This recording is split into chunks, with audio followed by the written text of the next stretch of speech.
The thing for activists like us is not just observing the system, it's about how we continuously strive to change that system so it serves more people than it currently serves. And the shape of the pyramid begins to change.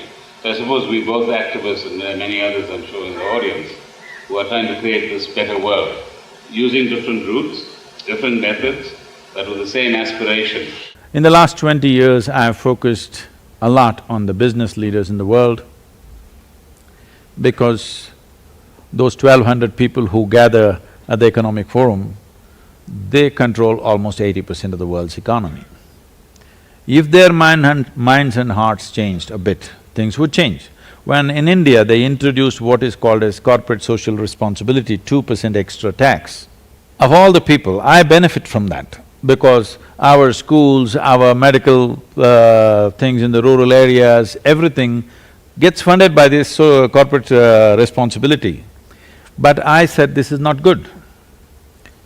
People were shocked that I am talking against it. So I told them, see, the nature of business is such, we call something a business because it benefits two people. Any transaction in the world is sustainable only if it benefits both the parties. Whether it's a marketplace or marriage, this is the fact. It should benefit both the people.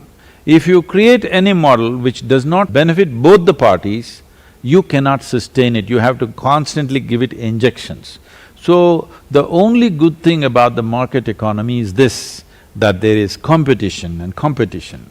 So, whatever the unilateral things that have happened, dominance has happened in certain areas, I think we must inject serious competition so that entrepreneurship is all over, that if you make really good food all over Johannesburg, McDonald's should become empty by itself.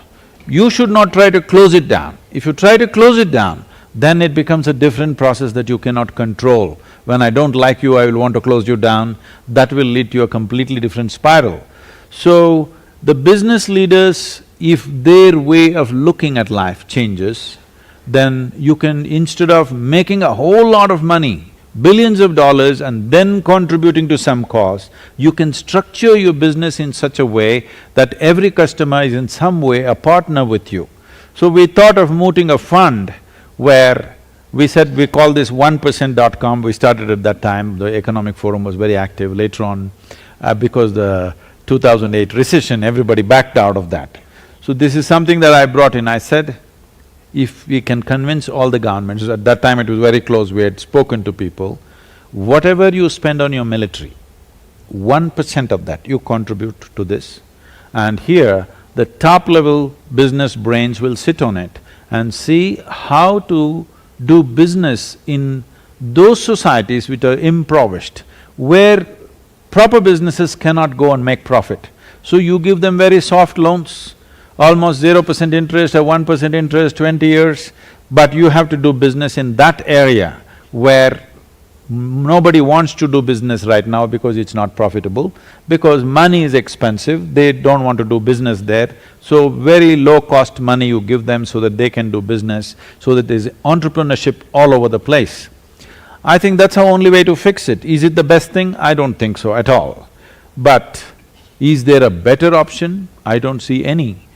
The best way is to bring little more consciousness into the business leaders. The best way is to bring more competition into business so that competition levels out unfairness of business that is happening.